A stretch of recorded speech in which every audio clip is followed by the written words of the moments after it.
What is up, my friends? Good afternoon. You're very welcome along to this evening's agenda. It's not the late night agenda, and I'm not on mute, so the streak starts again. Day number one. How are we all? I hope you're in good form. Loads to go through today. We'll keep you up to date with what Jurgen said during his pre-Luton Town press conference. We'll talk about the search for Director of Football. Again, we'll talk about Manchester City's game, I suppose, tonight against Brentford, which we will be covering on Top of the League from 7 p.m. if you'd like to come and join us for that one. And whatever else it is that you guys would like to discuss, of course, that's what we're here for. So let's get stuck into it. How are we all? Let me say a few hellos to everybody. Ronald, welcome in, mate. Boxed Will, Mandeni, Mark, of course, Michael Manning, Colin Brooks. How are we? Darwizzy Lover, nice to see you in. Well, you're just Darwizzy now, actually. There we go. Paul Summerfield, how are you, my friend? Lovely to see you as always. Sean Lester, Paul Summerfield again, CD Sava. How are we? Right, ladies and gentlemen, what do we want to start with today? Nice words from Jeremie Frimpong about Liverpool. I'm sure you've probably seen them. He said, when asked about the possibility of joining Liverpool, he said, Liverpool, great club with history, unlike Manchester City. Okay, he didn't say that part about City, but I like to think deep down he felt it. He said, great club with history, that would be great. Who knows what the future will bring? Now, the big question is, do we need Jeremie Frimpong? That's genuinely the question that I have in my head at the moment. You're not going to say no, are you? Because he's a good player. But I don't know. I just see Jeremie Frimpong, Connor Bradley, and think we kind of have a player who can play that role if indeed that's what Jabi wants.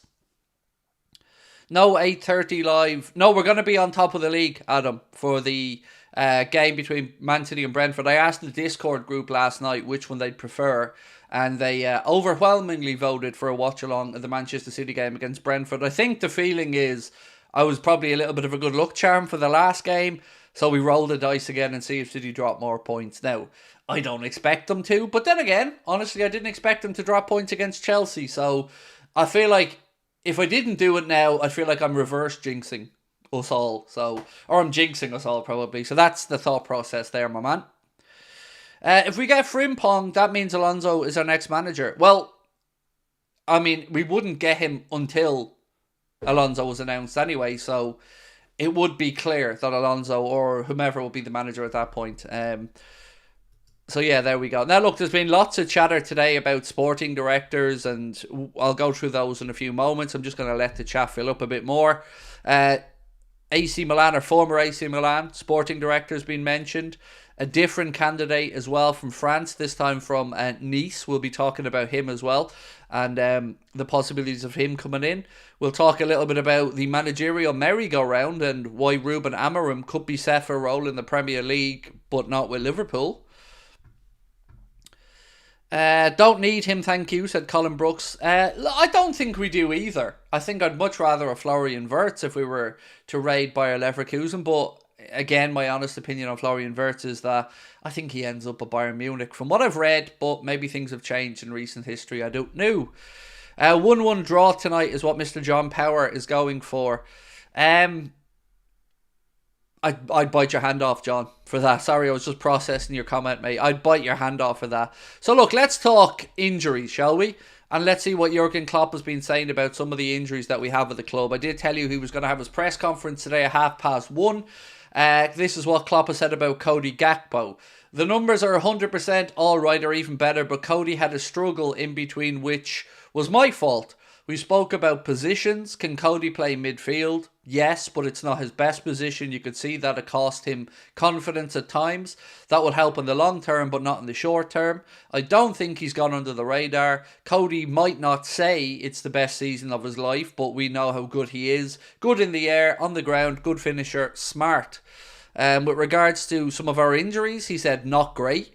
Would like to say no issues, but we have some. Not available. Alisson, muscle injury, not sure how long. Diogo, a knee injury, ruled out. Again, the perceived wisdom is Diogo was out for about 2 months. That's seemingly correct. Curtis has a bone/ligament issue, ruled out of the game against Luton. Others we think we will deal with day by day. Muscle issues, we will see. If you see the lineup early enough, you'll see who did and who did not make it. That's it. Trent, Szoboszlai are on their way back, but not in team training yet, so not available. That's the situation. What I said after the game, if we have 11, we'll go for it. That's the idea. So that's kind of the updates that we got from Jurgen around the injuries that we have at the club. No confirmed dates for the likes of Curtis Jones, Alisson, Trent, Szoboszlai. But Szoboszlai and Trent, he said, we're starting to work their way back, although not doing team training yet. That's kind of where we're at, folks. Your daily Sobo lover said, I would say Trent can play in the central attacking midfield position. We get Frimpong or Theo Hernandez. Surely not. No, pass. Not for me. And I would say West Ham sporting director, and of course Alonso was manager. Well, the sporting director search we'll move on to talk about in a moment. But yeah, there's more and more names coming out day by day with regards to possibilities for a sporting director. Some of them more preferable than others, but we will go through them all, including the latest additions to the long list. Hassan said, I hope we can have Ali against City. I think we'd need him, mate. Yeah, it's such a big game, that one. You know, I'm comfortable enough getting through the next few weeks with Mr. Queevy and Kelleher. But yeah, look, if we could have Ali back for that game, and it feels like it'll be close. Some people feel it might be the international break, which would, of course, unfortunately rule him out of the game against Manchester City. But let's wait and see. Craig, how are you? I'm okay, thank you, Jamie. I'm okay. Xavi Simons or Wirtz to Liverpool would be fire. Well, Simons will go back to PSG after his loan at RB Leipzig. And Wirtz, I'd love him. It would be great, but I don't know. I just get the feeling he's one of those players that'll hang around in Germany and maybe in the future find his way to somebody like a Real Madrid. But I guess we'll have to wait and see what the future holds in that regard. I can't lie, said Avani, I did actually enjoy Jorge as sporting director. Well, he got in some good signings for us, no doubt about it. You know, being part of the thought process that brought us with Toro Endo for that very reasonable fee. Getting Dominic Szoboszlai over the line in a very short period of time before his release clause expired. Obviously helped bringing in Alexis McAllister and basically everybody, Ryan Gravenberch at the end of the window as well. So, yeah, certainly he played an important part of the club, but it looks like obviously he won't be the long-term sporting director, so hence the club search. If we beat City, the Premier League is ours, says Sean Lester. I agree, Sean. I very much agree with you, mate, and I would be ballsy enough to come out and say I think we win the league if we beat Manchester City. Right, I'm going to take you through some more candidates now for the sporting director role. And the first one, and a lot of these, by the way, have been written by Simon Hughes, so do check out Simon's work. He works with The Athletic. So this comes in, said, Frederic Massara, the former sporting director of AC Milan, is one of the people who are under consideration for the sporting director role at Liverpool. He's currently on gardening leave, which means he could start immediately if Liverpool were to want him, and maybe pay a small fee to AC Milan, which is attractive to Liverpool because of their need to source a manager, and of course the sporting director will play an important part in that search. Now, some list of players who he has worked with or has helped bring to AC Milan. It's quite an impressive list. So these are some of the names that he's been involved in the deals bringing them in. Rafael Leao, Theo Hernandez, Frank Kessie and Ismail Benacer. And then in his final summer with AC Milan, he contributed to the signings of Mike Maignan, Fikayo Tomori and Sandro Tonali. And as you can see, that's a pretty impressive list of 7 names there that Mr. Massara was involved in bringing. Another name on the list is Nice sporting director Florent Gisolfi. Gisolfi. He's sporting director role currently at Nice, but whenever I hear us mention about anything to do with Nice, whether that's players, sporting directors or anybody else, my mind immediately goes, there's no way that Jim Radcliffe is going to want to help out Liverpool by releasing any of his staff or anything. So that one I would take with a pinch of salt, in all honesty, but he is certainly a name that has been mentioned. One interesting part Simon Hughes brought up, actually, which I think deserves credit. is that it was Dave Fallows that actually convinced Michael Edwards to change Jurgen Klopp's mind from signing Julian Brandt and instead bring in Mohamed Salah, which is, we spoke about that quite often, that Jurgen was obviously an admirer of Julian Brandt and that it was those behind the scenes at the club that not forced but certainly kept prodding to go after Mohamed Salah instead, and he did, and the rest, as they say, is history.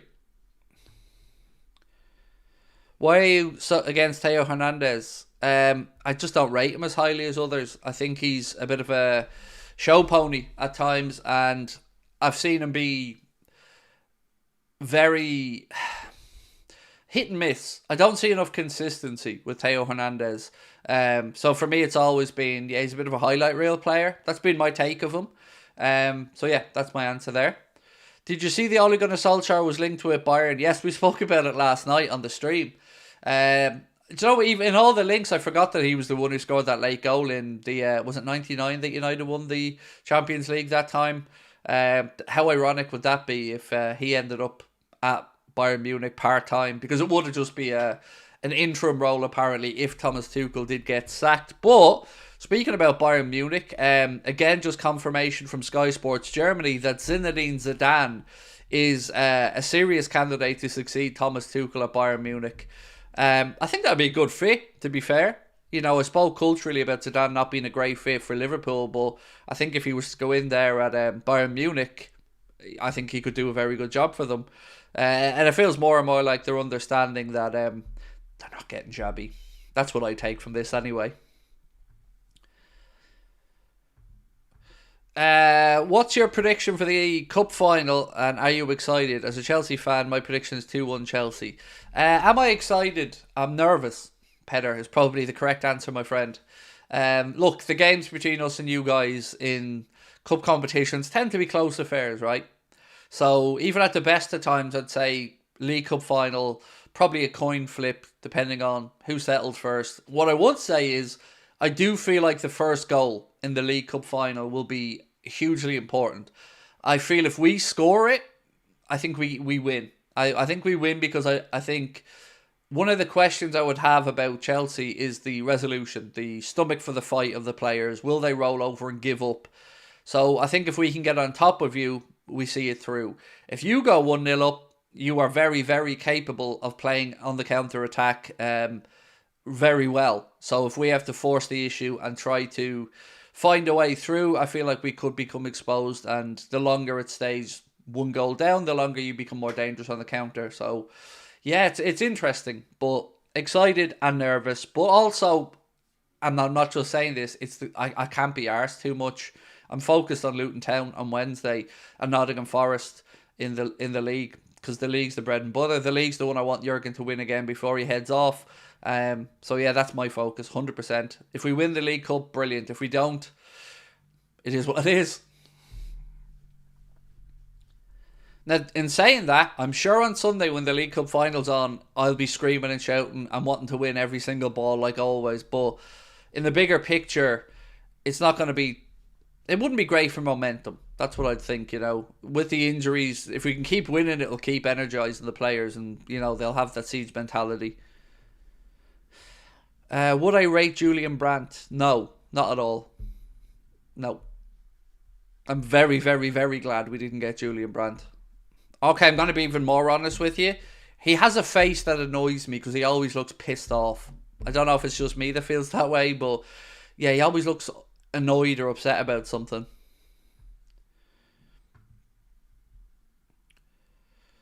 What do you think of City looking at Mbappe meeting his reps? Look, I think, in all honesty, any club that has a brain cell should have been at least contacting Kylian Mbappe's representatives to feel out what he was looking for, what his thoughts were. Not surprised to see City being mentioned with him. Same way I wasn't surprised when Liverpool and Arsenal inquired after him. But what I am surprised about is this bullshit coming out of Madrid, that he's taken huge pay cuts and all this other nonsense that I've seen. That Madrid are very good at doing this, by the way, trying to make out like Mbappe basically paid them to go and play for them. You know, do I think Kylian Mbappe is going to earn €15 million a year? No, not even in the most crazy of situations, though I think that's true.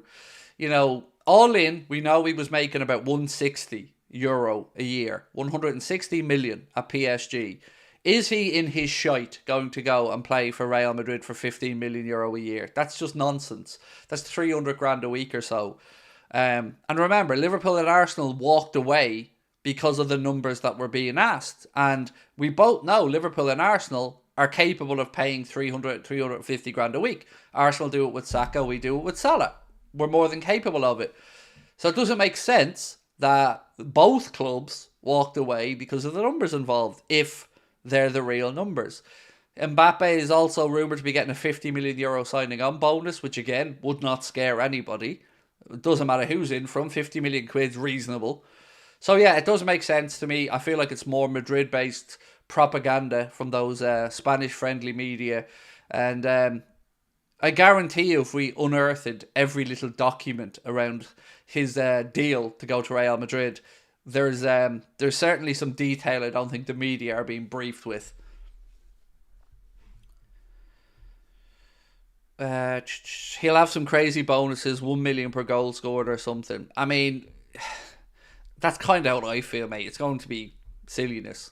And nobody in their right mind thinks that he's taken such a huge pay cut to go to Real Madrid. It just... I know Madrid's attractive. I know he's, been a Madrista in the back of his mind for a long time, but he's also a business person, as is his representatives, and he's not stupid. Why would he go there and take less than Bellingham? Or, if he goes to Real Madrid, you bet your ass he wants to be the highest paid player there.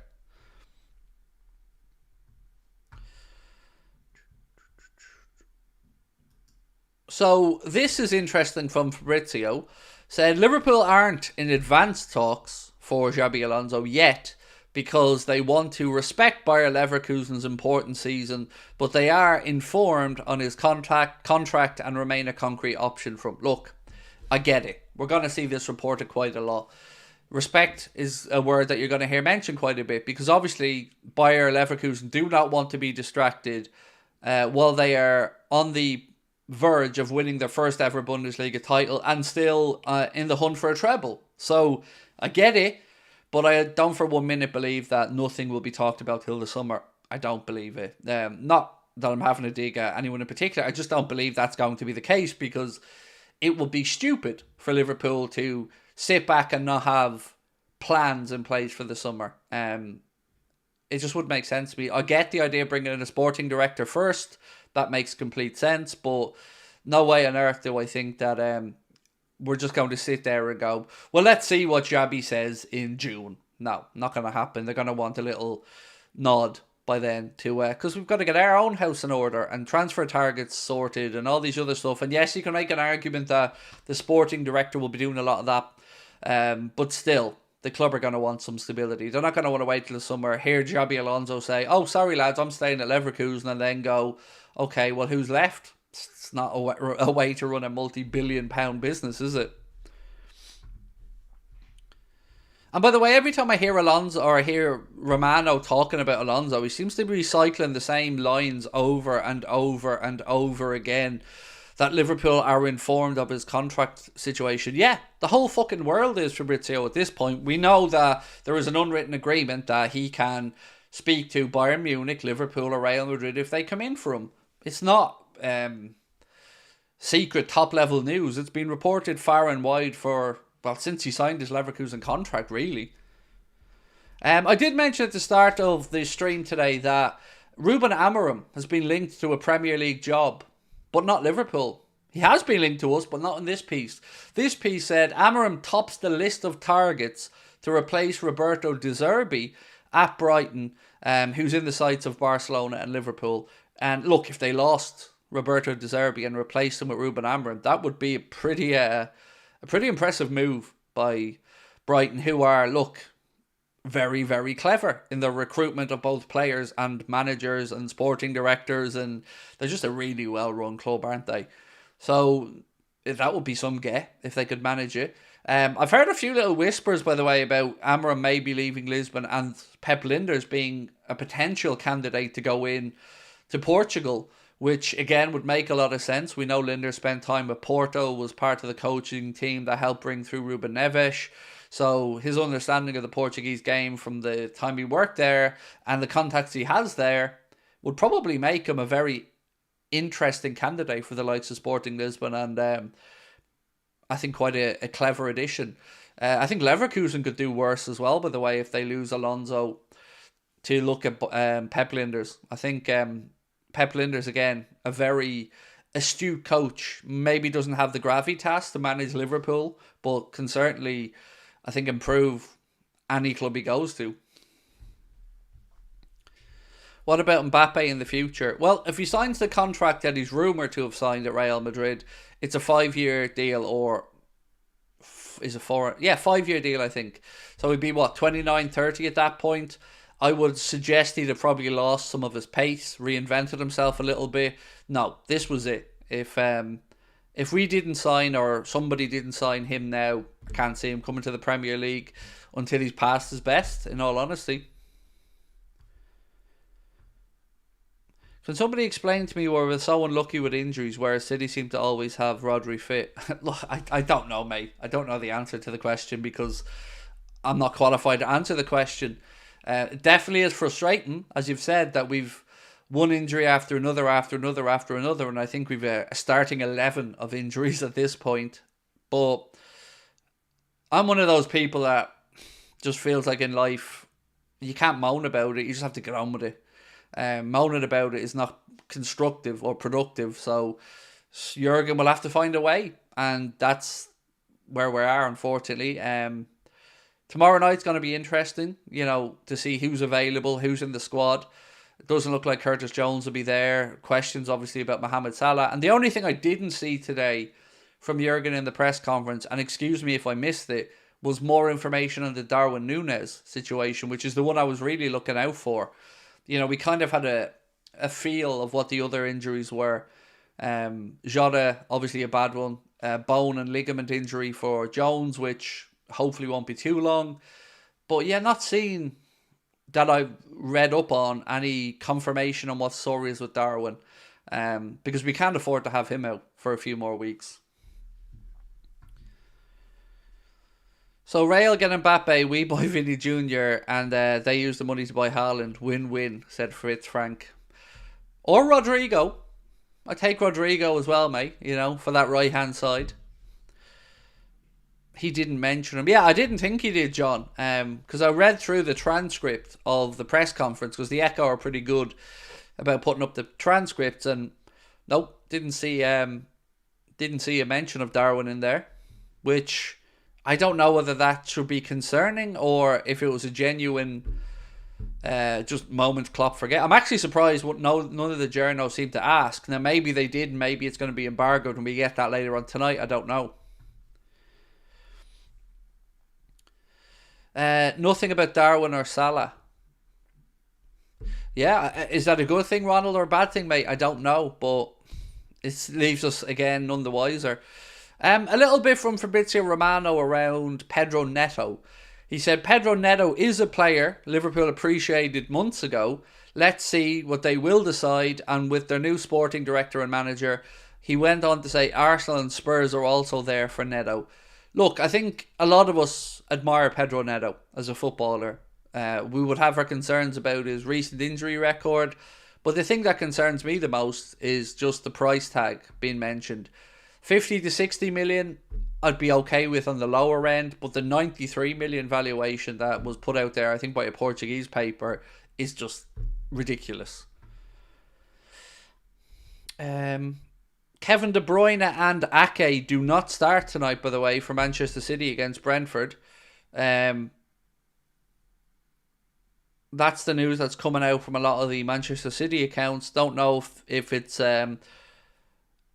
them just rotating or, keeping an eye on the De Bruyne situation, but transfer sector are saying that Kevin De Bruyne and Ake do not start tonight for Manchester City against Brentford.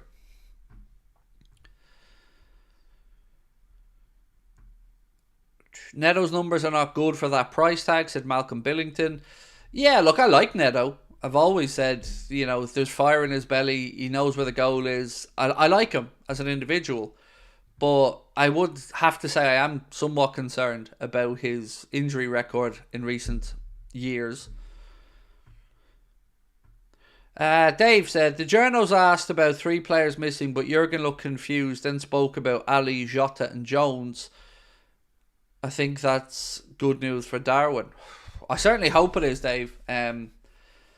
If we have Darwin available, even for the cup final, let's say, that gives our attacking options far more, or gives us far more, attacking options. If we could have Diaz, Gakpo and Darwin available, that would at least give Klopp a front 3 he can work with. If it's Elliott, I feel like we're kind of shoehorning somebody into position. Or does he tweak the system a little bit for the cup final and maybe use Bradley in a wing-back role a little bit more advanced and have somebody tucking inside? It's going to be interesting to see, but I'm very intrigued to see the 11 Jurgen picks for tomorrow, because we can't take the eye off the ball. Luton are going to come and make it difficult, and we've got to go and get the 3 points. Jurgen looked peed off to me during that press conference. He looks pissed off a lot this year. I'm not going to lie about it. He looks like a man that has a lot on his mind, and I'm sure having 11 players injured doesn't make his life any easier. But at this point, I don't really know what to say. He's under pressure. I get it, but we got to get through it, and I'm sure that's his focus and mindset as well. I know he doesn't like speaking about problems, but unfortunately, it is what it is. You're going to get asked the questions that people want answers to, and getting snotty about it to the media, or looking like someone pissed in your cornflakes, isn't really going to change that. It's just going to get you more worked up. So, let's wait and see. Time to find solutions. And look, to be honest, Jurgen's been very good at finding solutions. It's no accident that with all the injuries we've had, we're in this position. That goes down to the man management, to the coaches, and to their vision of how we were going to get through it. I don't know many other managers that could have coped as well with what Jurgen's had thrown at him this season. From the news, him carrying that news that he told the club he's leaving from November, then obviously talking publicly about leaving, all the questions about the next manager and all this type of stuff. I know he just wants to keep his head down and get on with it, but that's not the way the media works, is it? I blame the stupid questions he faced today. Look, it's journalists' jobs to poke and probe and try to find out as much information as possible. That's their job. Sometimes we feel like they don't do that job well enough. Sometimes we feel like maybe they overstep the mark. But Jurgen's very experienced in dealing with these things. And it's no surprise to me if he looks a little bit pissed off, because I'm sure he is under pressure. It's a very difficult period for the football club with the amount of contract negotiations that have to be sorted out. Players with injuries. I'm sure he just wants to talk about the football. Squad depth, Liverpool is really smart to have this. We have pretty good squad depth, to be honest with you. I mean, if you look at the sheer amount of players out on the team we're still able to put out on the pitch, I think that does speak to the squad depth. Now, we spoke about this the other day, but Liverpool certainly haven't named an unchanged team at all this season in any competition. 36, 37 games in, never put the same team out twice in a row. If you think that's kind of mental, right? Because we all have some idea or vision in our head of what our best 11 looks like. Well, we haven't gotten the opportunity to see that this season consistently because of either rotation, injuries, international duty, or viruses, illnesses. It's been one headache after the next. But you know what? Saying all of that stuff, we're top of the league and we're still in every competition. And that's testament to the club and to the players and to the spirit.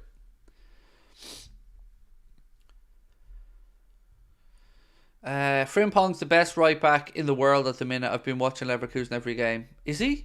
He's not a right back really. He's a wing back. Look, he's great, but I don't want to wish away Conor Bradley. We've got a really, really good youngster at Liverpool, full of energy, raring to go, tailor-made for that position if Alonso wants to play that system. You know, I don't really want to concern myself with Frimpong because honestly, I'm all in on Bradley. What did Frimpong say? He said, Liverpool, great club with history, unlike that Tim Pochera blue shite. No, he didn't say that part. He did say Liverpool, great history, would be great. Who knows what the future will bring? So he spoke positively about Liverpool, as you would expect. I think deep down, he was having a little dig at it. He was a former City player, right? So he probably knows all about the Tin Pot Blues. Is Matoma joining Liverpool? No, absolutely not. If I'm not mistaken, Jessica, I think Matoma signed a new deal with Brighton. No, I'm open to be corrected on that. I certainly could be wrong on that. But no, like if you look at his age profile, he's what, 27, 28, Matoma? No, it doesn't strike me as a good move for him. You know, I think he may move on from Brighton elsewhere. Like, let's say De Zerbi ends up at Barcelona. Is there a world where maybe he comes back from Matoma? Perhaps. But no, can't see him at Liverpool. He was in City's academy, wasn't he? I think so. I have a memory of somebody telling me before Frimpong came through City's academy. But, you know, he's not at City anymore, so... Jessica said sorry. Jessica, please don't ever apologise, mate. You are absolutely... That's what I'm here for. If you have a question or a thought process and you want to throw it out into the world and we'll have a chat about it, mate, that's what the channel's for. Don't ever apologise for asking a question. Happy to be able to answer it. Do I like Kevin De Bruyne? Yes, I do. I'm a huge fan of De Bruyne. I'm not joking. Like, there's no smart arse answer coming here. If I didn't like De Bruyne, you'd have to question why you watch football. You know, I hate City and everything they stand for, but Kevin De Bruyne, as a footballer, is just simply outstanding. There's nothing else to say on it. The man is a wizard. Closest thing I've ever seen to Steven Gerrard. Some might argue he's eclipsed Gerrard. You know, I'm a Liverpool fan. Nobody eclipses Gerrard, really, in my mind. But, yeah, as a footballer, the man's outstanding. Sometimes he makes it look too easy and it gets frustrating. You know, you see some of those reverse balls to the back post and stuff he's put in for Haaland or Foden, or he makes the game look too easy. And do you know what? I have a lot of respect as well for the way De Bruyne left Chelsea and went to Wolfsburg, rebuilt himself, showed that he was a class above there, and then came back into the Premier League. And I wish he was at a different club to Manchester City, but yeah, great talent. Do I like Mikel Arteta? No, despise him in every possible way. Don't like him as a character. Don't like him, full stop. But I can see why, if he was your coach, Arsenal fans, I can see why they'd like him. Same way loads of people find Jurgen Klopp really annoying, but for us he's amazing. Mostly, and this is my own pettiness, I can't listen to his nasally voice. Now that's got nothing to do with him as a person. That's my own problem. Nothing to do with Arteta. But I can't listen to him. I find him very hard to listen to when he talks. Yeah, I don't like him. I just don't like him.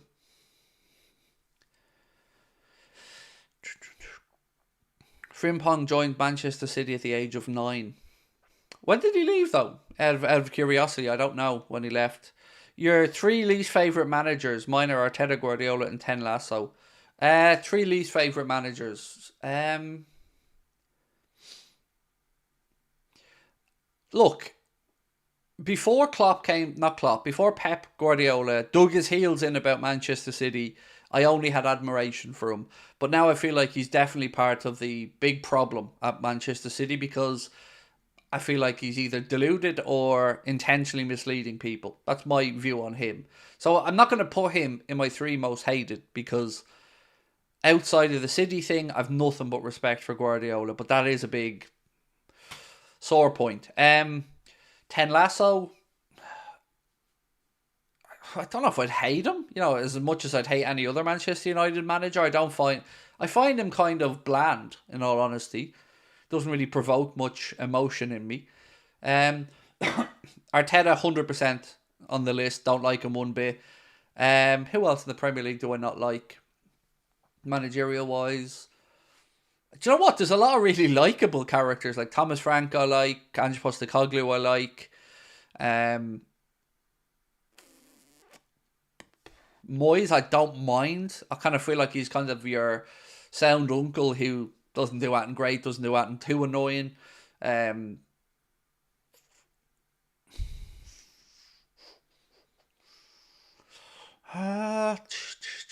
don't like Chris Wilder. Yeah, I don't like Chris Wilder. I feel like he's very bitter since he's come back to Sheffield United. So I'd put Wilder on my list. Who's the third name? I'm just going up through the league table now in my head. Like Gary O'Neill. Don't mind Marco Silva too much. Iriola, I don't know much about, so I don't really have a thought process either way. Kompany, I've got to be honest, I don't mind Vincent Kompany. I don't mind him. He was an incredible centre back. Obviously played for that Tin Pot club, but seems like a good fella.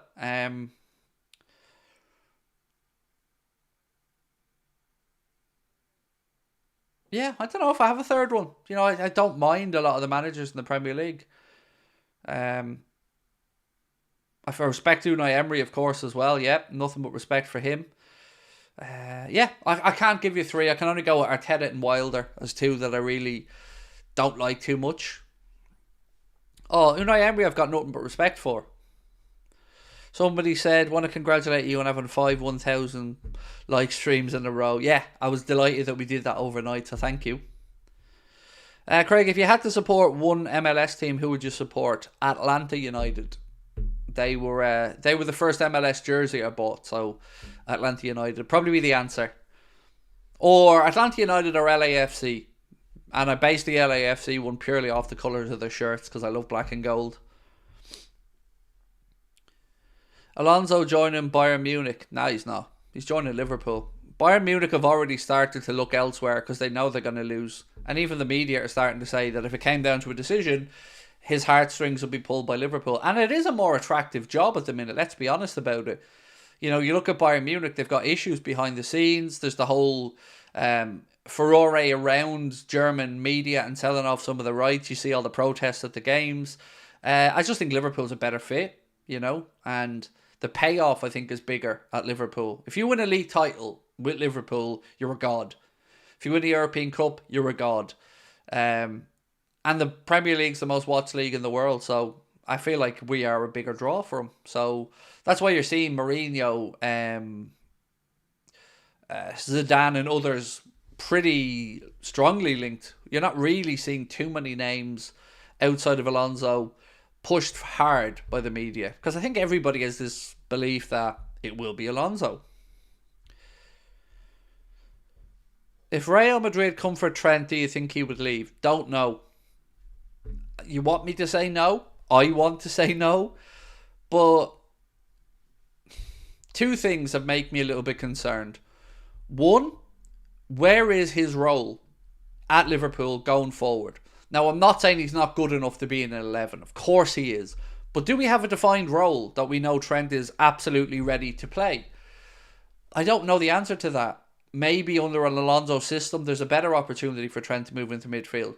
So there's that. There's the contract situation where at the end of the season, he's got 1 year to go. There's Madrid's need for fullbacks. And, if you were going to go to a team to play in a really attacking fullback role, Real Madrid probably fits that mould. And then you've got his friendship with Jude Bellingham. So they'd be the things that would concern me about it. Things that in the pro column, he's a scouser. He's come up through the system at Liverpool. He's the club's assistant or vice captain. He looks settled. They're all the positives, and there are many. So yeah, let's hope we get there. I don't want Trent to go anywhere, but I can't say it's not been a growing concern for me over the last few weeks, because this uncertainty over the managerial future and the sporting director future leaves us with these three big contracts that need to be sorted quickly. Van Dijk, Salah, Trent. Now the question is, if Trent did indeed want to leave, what's the number the club would value him at?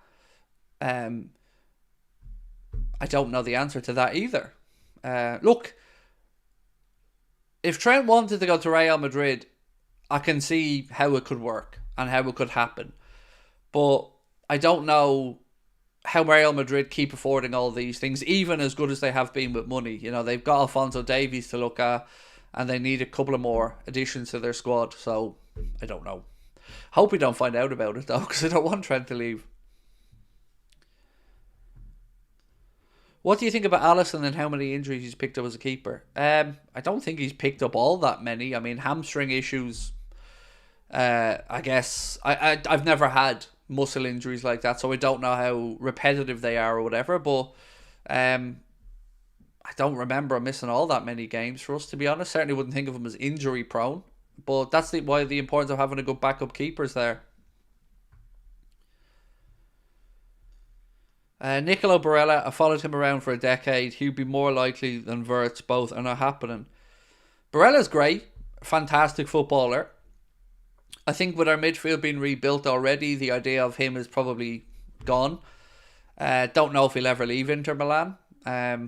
But incredible footballer. I've got more news to go through. Bear with me. I've done that one already. So, this comes in from Ben Jacobs, and again it's about Xabi Alonso. Ben said, sources indicate Bayern Munich doesn't appeal to Xabi Alonso as much as Liverpool. However, Alonso could yet decide to stay at Bayer Leverkusen. He won't, but he could. Just like I could have a 12-inch penis. I don't. But I could. But I don't. But I could. But I don't. Alonso, look, again, this is what I've always said. Liverpool are more attractive to him than Bayern Munich, because he talks about Liverpool as us a lot of the time, and yeah, no surprise to me, but it's always nice to read it, isn't it? That he prefers the idea of us over Bayern Munich. Any update from Klopp on injuries? Yeah, we went through it already, mate. It's not as informative as we would have liked, but happy to read back through it for you. He said, not great, would like to say no issues, but we have some. Not available. Alisson has a muscle injury, not sure for how long. Diogo, a knee issue, ruled out about 2 months by the looks of that. Curtis has a bone ligament issue, ruled out tomorrow's game. When he says ruled out, he's talking about tomorrow's game against Luton. Others we have to wait and see day by day. Muscle issues, we will see. If you line up early enough, if you see the lineup early enough, you'll see who did and who didn't make it. Trent and Szoboszlai are on their way back, not on team training yet, so not available. That's the situation. What I said after the game, if we have 11, we'll go for it, and that's the idea. That's pretty much where we're at with Klopp's update. No real news on Darwin Núñez. Yeah, that's where we're at. So didn't really go into too much detail with the old links, or the old injury update, sorry. Xabi would never do Leverkusen dirty and move to Bayern. It doesn't feel like the right time, does it? Regardless of whether it's the right move or not. It just would feel weird, dethroning Bayern Munich and then running to Bayern Munich. Just never felt like a clear career pathway for me. The move to Liverpool, it's timing. And sometimes in life, as we mentioned many times, you've got these sliding door moments, and the fact that Jurgen's leaving and Liverpool are in a healthy position and Alonso's stock is high and Alonso has the connection with the club, simpatico. Craig, Luton and Liverpool tomorrow, I think 4-3. I think 3-0 to Liverpool, Jessica. What did Frimpong say? No problem. Happy to read it back out to you. I'm going to leave out the Manchester City joke this time and just give you the actual quote. He said, Liverpool, great club with history. Oh, no, Craig, stop it. Great club with history. That would be great. Who knows what the future will bring. So, there you go. That's what Frimpong said about Liverpool. What are the likely candidates for Director of Football?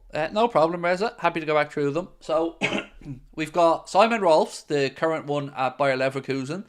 There was some talk that him and Alonso could come as a package.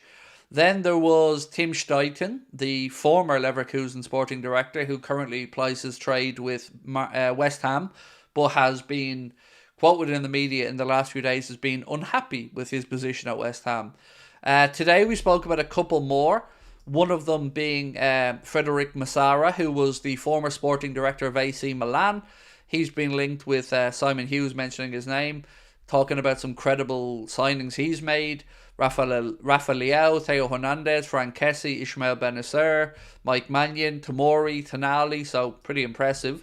And today there was one more name added to the list, and that is Florent Gisolfi, excuse my pronunciation, Ghisolfi, who holds a sporting director role at Nice, which is of course owned by Jim Ratcliffe, which to me immediately makes that less likely. I'm just trying to think if there's any more I've forgotten about. Probably one or two more, but it looks like it's going to be a connection to Alonso, whether it's Steiten or Rolf would be my guess, but let's wait and see.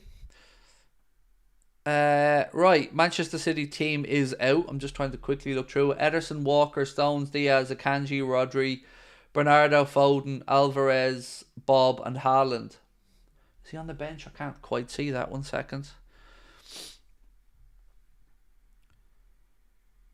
Yeah, De Bruyne is on the bench, and so is Ake. So just rotation from Guardiola. No sign of any injury concerns there. Both Ake and De Bruyne are listed on the bench. No, Bayern is one of Alonso's old clubs. It isn't like Klopp joining Arsenal. It's like Klopp talking about Germany job instead. No, it's not to do with we don't think that Alonso will ever go to Bayern. It's just, it's not the right segue. It's probably the best way I can describe it. Will he manage Bayern in the future? Perhaps. I think more likely, if I'm being really honest, is Liverpool and Real Madrid will be two of the three I feel really confident in saying that he'll work with at some point. I just don't know if Bayern Munich is the right move for him now, and it doesn't feel like it, even from the outside. Watch along for City. Yes, we'll be starting it at 7 p.m. on top of the league. Myself and Ben are going to take you through the Manchester City and Brentford game. Bob looks like an exciting young player. What do you think about poaching him from City? Just think about what you've said there. Just, without me mocking or ridiculing you or whatever, just think about what you've said. Do you think Manchester City are going to let Liverpool come in and poach one of their young talents? Do you think they'd even answer the phone or reply to the email? Come on now. When's the last time we bought a player from Manchester City directly since the new ownership group? Brentford lineup, by the way: Flecken, Rorslev, Ayar, Zanka, me, Regulon, Norgard, Onyeka, Janelt, Vissa and Tony. So that's your Brentford lineup. Zidane has been strongly linked today once again with the job at Bayern Munich. I'm sure you guys have probably seen that in the media. I think that would be a good fit for Bayern Munich. Zidane or Mourinho, I genuinely think, could be good shouts at Bayern for what they need right now. Yeah, so that's where we're at with the latest on Bayern's search. Even though it feels weird, right? Because you've got Florian Plettenberg coming out and saying the plan is to keep Tuchel there for the summer, but also they're taking it on a game-by-game basis, but also they're lining up shorter-term options like Ollie and longer-term options. The man's treading water, let's be honest. Luton's home stadium plays a huge part in how Luton perform, like most stadiums do for teams. However, Luton Stadium stands close to the pitch. Yeah, but we're playing them at home, George, so it doesn't matter. We've already been to Kenilworth Road with a late draw. Should have had a penalty in that game as well for a foul on Verge. So tomorrow it's at Anfield, so I feel far more comfortable about the outcome. I want Brentford to win, Man City could lose. We all want Brentford to win, Jessica. Whether you're a Liverpool fan, Chelsea fan, or just a fan of football in general, you should want Manchester City to lose because, well, Poll, who's the best striker, Núñez or Højlund? The answer is Núñez. I don't need to conduct a poll, because if you conduct a poll, you're talking to Liverpool fans, so Nunes going to win. Look, I rate Hoyland. I've said it from day one. I think United have got themselves a very good player who will work really hard for the shirt. But I think Neville's getting a little bit carried away, saying that he could be the new Haaland. Bit early, bit too much pressure to put on the kid. Just allow him to continue to score and develop. And same with Darwin. Just allow them to do their thing. Reckon Liverpool will spend big on a player this summer? Do you know what I do? Yeah, I do. I feel like a new manager, a new sporting director, and one nice new shiny signing. Now, I guess the question is, how do we fund that signing? Is that signing going to be a replacement for Mo or Trent or somebody else we don't want to lose? But I do think, yes, we make a couple of big signings. Because look, let's be honest, no matter who the new manager is, you're going to want to come in and put your own stamp on the team, whether that's gone back to a previous club to take in a player or two you trust, or whether you just want to give yourself the best opportunity, of course, to go there and deliver in your first year. So yeah, I expect a couple of decent signings over the summer. A couple of 65, 70 million plus signings and would be my guess, but who knows?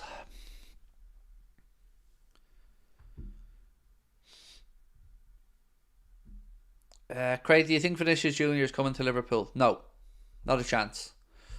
Don't think we'd pay the money he'd want. Don't think he'd want to leave Real Madrid at the moment.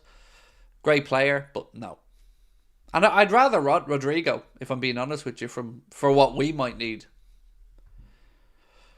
Craig, apart from Bellingham, Mbappe and KDB, who genuinely improves our squad?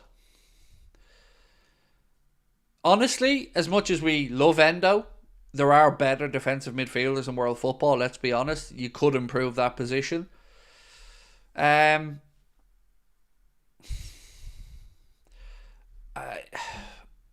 happy with the defensive positions. I think he could up Costas' game and bring in a stronger replacement for Robbo or alternative for Robbo. And we could probably deal with, certainly, if Mo stays, at the very least, a backup right-sided attacker. So, but look, I'm not going to sit here and say I wouldn't have swapped Endo for Declan Rice. I would.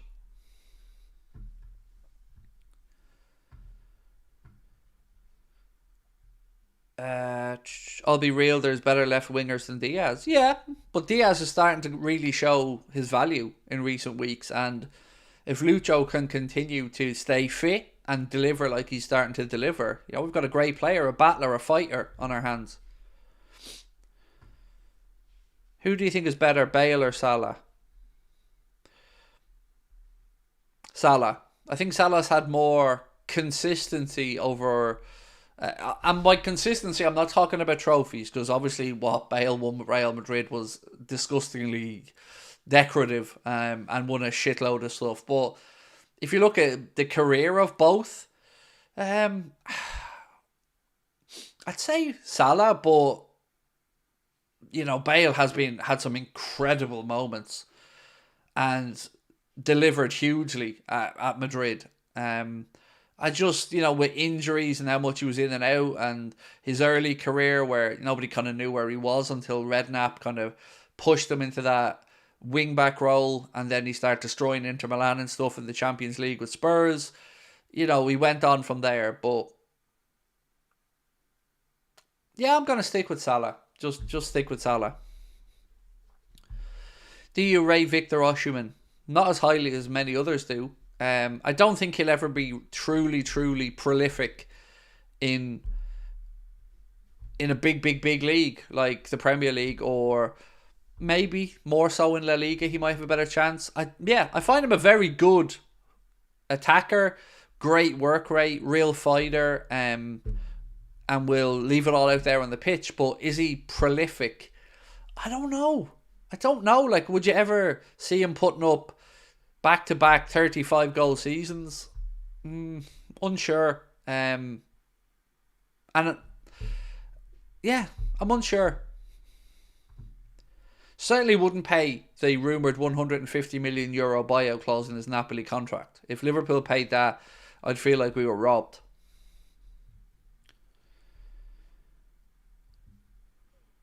Wirtz had 2 surgeries on his left ACL and was out for nearly 8 months. Yeah, but look at how he's come back from it. Now, I'll be honest with you, Trek Wars, didn't really know about Wirtz's ACL until maybe 2-3 weeks ago. But by all accounts, he's come back very strongly from that ACL. And look, I guess if you are going to have an ACL injury, the younger probably the better, because you're a quicker healer and your body hasn't been through as much. But look at him now, you know. He does seem to have responded magnificently well from that ACL injury, and, you know, is a standout player now in that Leverkusen team.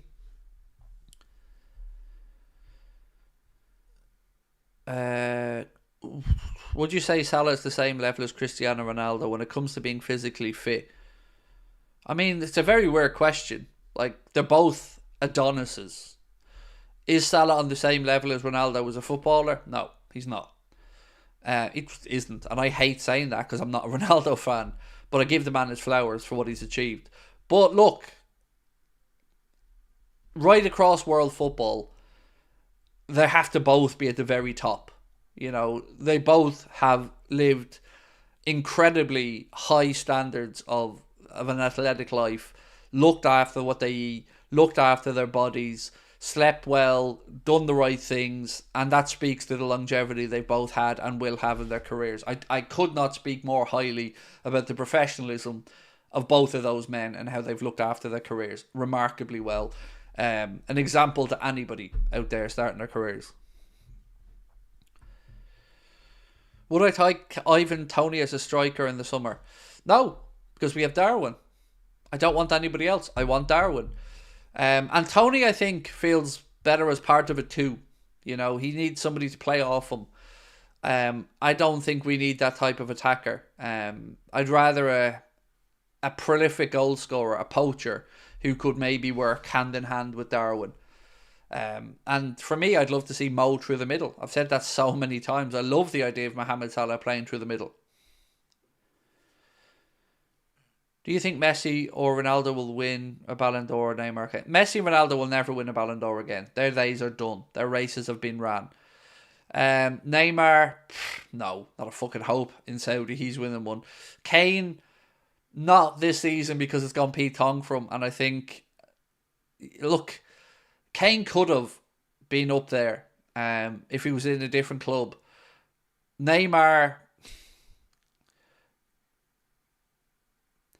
Neymar's probably going to be one of the best players to never win a Ballon d'Or because of really poor career decision making after leaving Barcelona. And I think not the greatest of attitudes, certainly as well. But, you know, he has the talent without any shadow of a doubt. But he's always been in the shadow of a Leo Messi or somebody, Kylian Mbappe or Luis Suarez at times even. Would you rather have Mbappe or Haaland? Haaland. Yeah, I think Haaland. Because you can't, you know, I know I speak about yesterday Haaland not really impacting games enough outside of scoring goals, but he does that goal scoring thing quite well. So yeah, I think I'd rather have a more predatory centre forward like him than somebody like Mbappe, who is great, but the whole package combined and stuff, I'd go with Haaland. And also, there's the drama that comes along with Mbappe and the constant column inches and the whole entourage bullshit. I wouldn't want either, if I'm being really honest with you. Like, Mbappe be great and all, but both of them kind of just seem like hard people to like. That's probably the best way.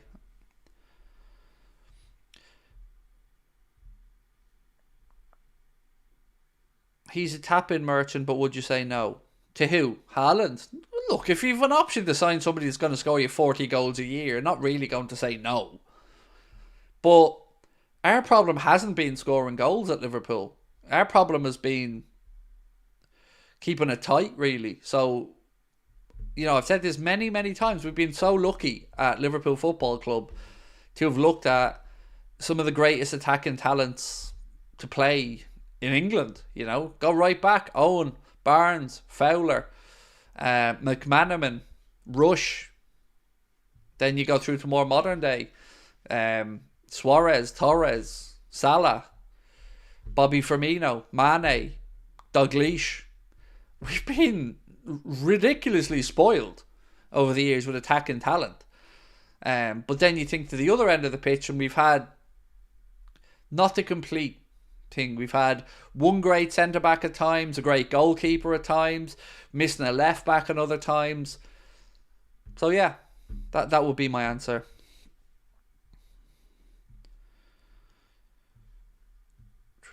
What's your thoughts on Adingra at Brighton? I don't know enough about him, is my honest answer. So I don't feel I can give you a correct answer because I'd be guessing. Do you think Jude Bellingham will win a Ballon d'Or? 100%. I'll go as far as to say he'll win one before the age of 22. Or before his 23rd birthday.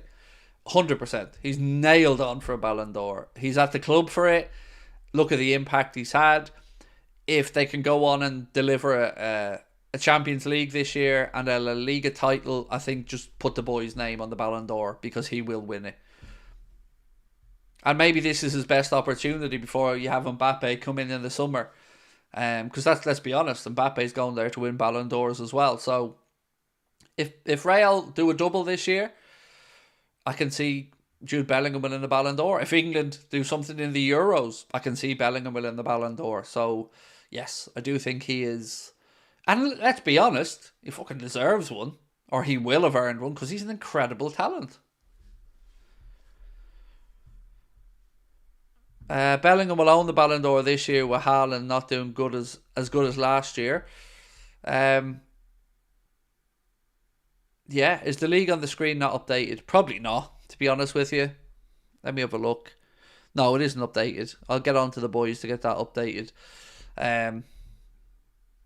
Yeah, good spot, but I'll get that resolved. Who's better, Bellingham or Szoboszlai? Bellingham. I mean, I'm not going to lie to you. Would I swap Jude Bellingham for Dominic Szoboszlai in the morning? Absolutely I would. And I think anybody with half a brain would. Doesn't mean we don't love Dominic Szoboszlai. I think if Szoboszlai stays at Liverpool for the next 5, 6, 7 years, he will do incredible things because he's a great footballer. He'll be our Luka Modric, in my mind. No, he won't. He'll be our Kevin De Bruyne. McAllister will be our Luka Modric.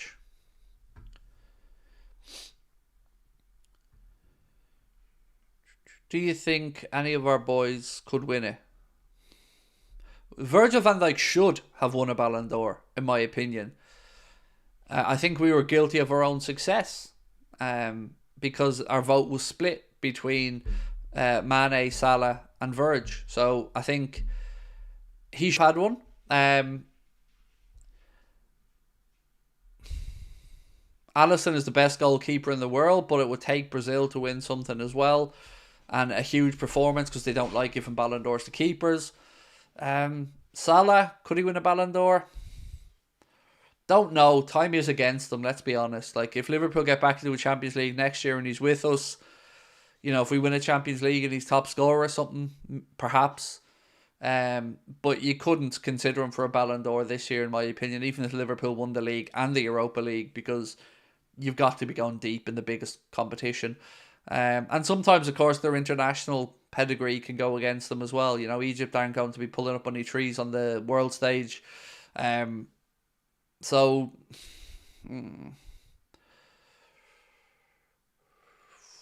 no, I don't think anybody currently at Liverpool has a good chance to win a Ballon d'Or. That would be my honest assessment. And I also don't give a shit about that because, as I've said many times, I'm not here to support the individual players. I'm here to support Liverpool Football Club, and it's the collection of people that make us successful, not the individuals as much.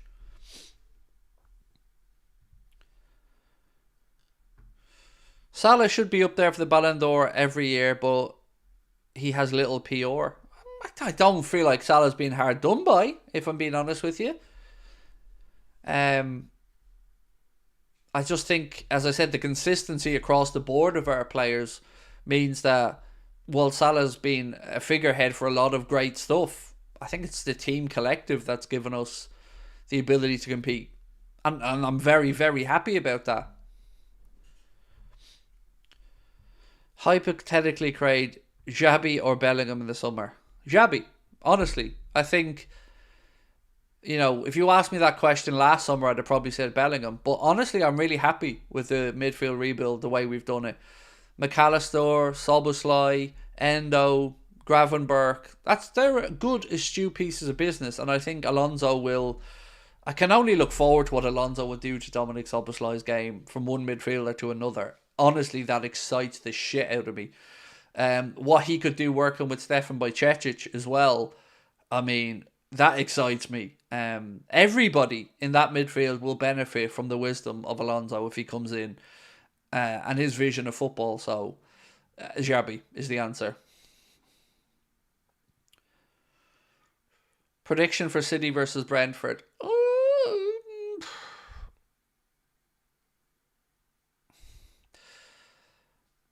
3-1 City is what I'm going to predict.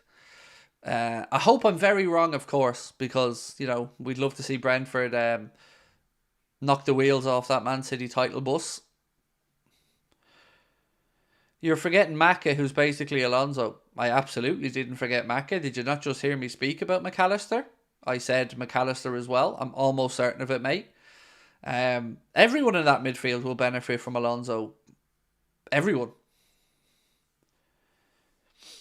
Loads of people going 2-2 for the City game. Look, I'd love that. Oh, I'd love a 2-2.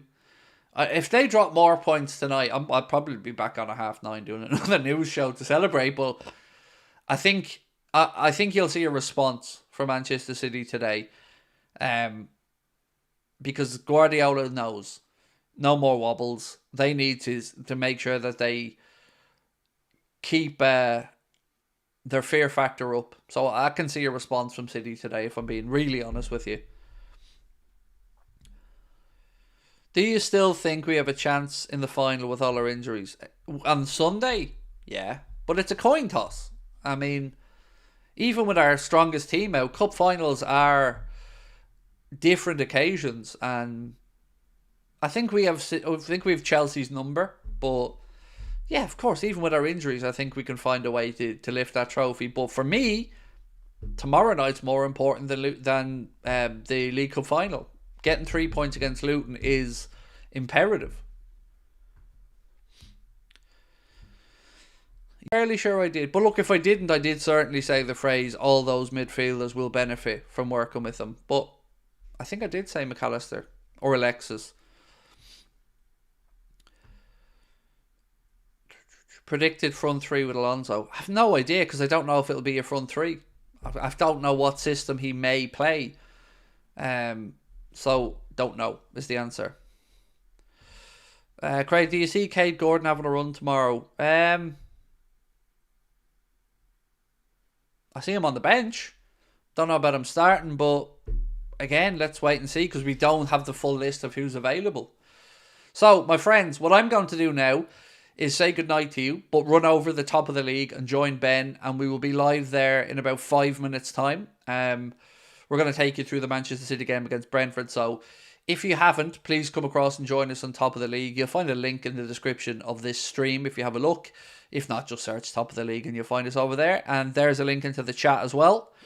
So I will pin that so we can get you guys straight over there. Let me pin that to the top of the chat. There we go. That should be pinned.